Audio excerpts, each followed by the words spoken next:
The distress beacon had been active for 6 minutes. AX-9 had calculated, with 97.3% certainty, that the occupant of quarters block 7 was already dead. The Vectory strike team, 4 soldiers, genetically engineered over centuries for silent, efficient killing, had slipped through the station's outer hull without triggering a single sensor.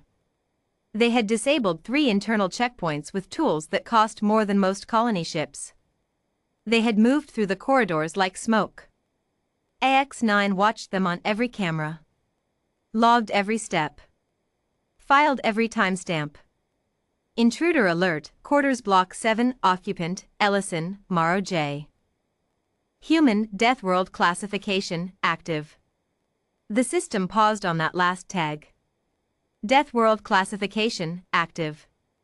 It had flagged that entry 6 months ago when Mara Ellison first came aboard way station Duras 4. AX-9 had cross-referenced her file as a routine security protocol. The designation was automatic. Any human born on a planet with a hostile biosphere rating above 8.5 received it. Earth sat at a 9.1. At the time, AX-9 had not considered what it meant in practical terms.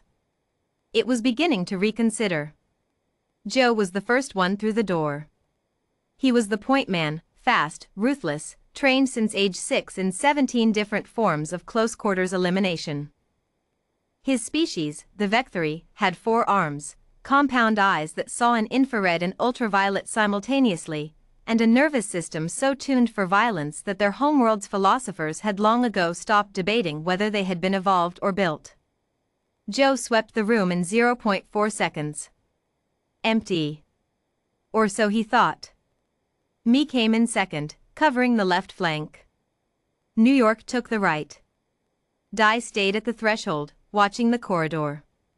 High and Wa fanned toward the back partition wall, a sleeping alcove, curtained, dark. 6 professionals. 6 killers. 1 small human room. AX-9 watched all of it through the quarter's interior sensors. Diagnostic log, 6 minutes and 14 seconds, intruder count, 6, occupant status, unconfirmed. The curtain moved. Mara Ellison had been awake for the past 4 minutes. She had heard them before they reached the 3rd checkpoint, not with any augmentation, not with any sensor suite. Just ears. Human ears, shaped by 4 million years of evolution on a planet where not hearing the predator meant your genes didn't get passed on. She had heard the near-silent compression of the ventilation shaft 2 corridors over and known, with the calm certainty of someone who had grown up on a continent where 17 of the 20 most lethal species on the planet were ambush hunters, that something was coming for her. She had not panicked. She had gotten ready. Joe died first. He didn't understand what happened. One moment the curtain was still. The next, something hit him so fast and so precisely in the nerve cluster beneath his primary arm joint that his entire left side went offline before his brain registered contact. He dropped his weapon. He did not get a chance to reach for it. Me spun toward the sound, good instincts, but Mara was already gone from where the sound had been. She moved wrong, by Vectory standards. Too low. Too fast for something that didn't have compound eyes. She used the furniture, the walls, the geometry of the room the way Me's trainers had always told him to use terrain, but she did it inside a space no larger than a storage bay, at a speed that made his threat calculation subroutine stutter. He got one arm up. She broke it. Then broke the situation. New York shouted. Charged. He was the largest of them, 240 kilograms of engineered muscle, built to tackle and restrain targets 3 times his own mass. A wall of Vectory biology moving at full sprint in a confined space. Mara stepped to the side. Just stepped. Like she had been watching where he was going before he knew himself. She caught one of his secondary arms as he passed, used every kilogram of his own momentum, redirected it into the partition wall. The partition cracked. New York did not get up. Di screamed a command. Perimeter protocol. Contain her. High and we moved to flank. AX9, watching all of this, did something it had never done in 412 years of operational uptime. It started updating its own diagnostic files in real time. Not because it was programmed to. Because it couldn't stop. Threat assessment, revised. Revised. Revised. Occupant status, active, extremely active, please redefine classification parameters. High tried to use the stunner. This was, in retrospect, a reasonable decision. The stunner fired a neural disruption pulse that worked on any species with a central nervous system. It had a 3-meter spread.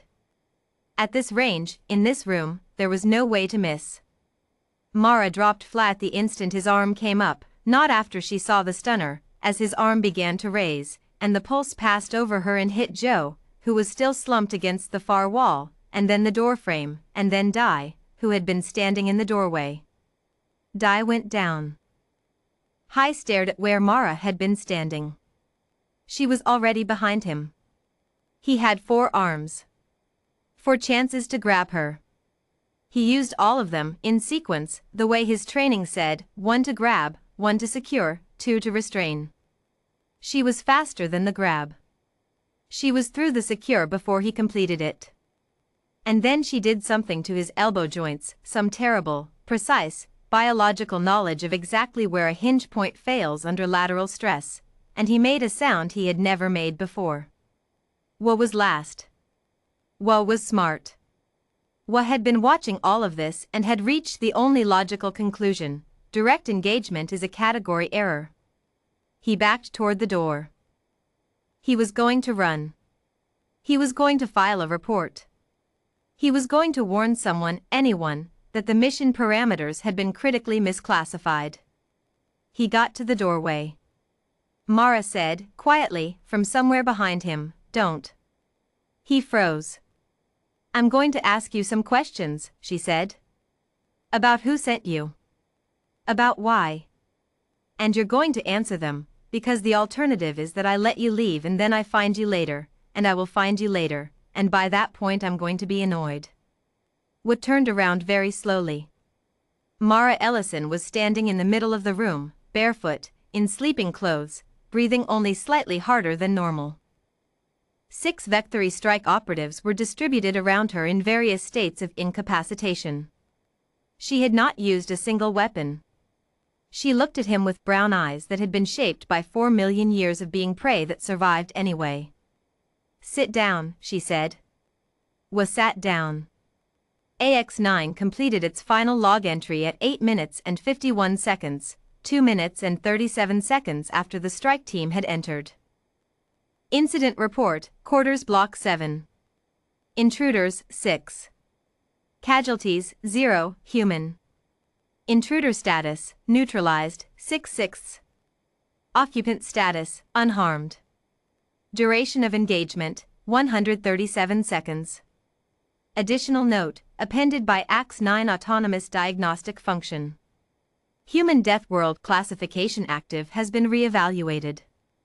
Previous system assumption, classification is a historical/biological footnote. Revised system assumption, classification is a warning. Recommend all future security briefings involving Death World class humans include the following addendum. The planet Earth is rated 9.1 on the Hostile Biosphere Index. Its dominant species did not reach the top of that food chain by accident. They reached it by being, in the assessment of this system, genuinely and profoundly alarming. Diagnostic complete. All systems nominal. Occupant, nominal. Threat, contained. AX9 signing off. Please send more backup. Not for her. For me. I need someone to process what I just watched. End of log.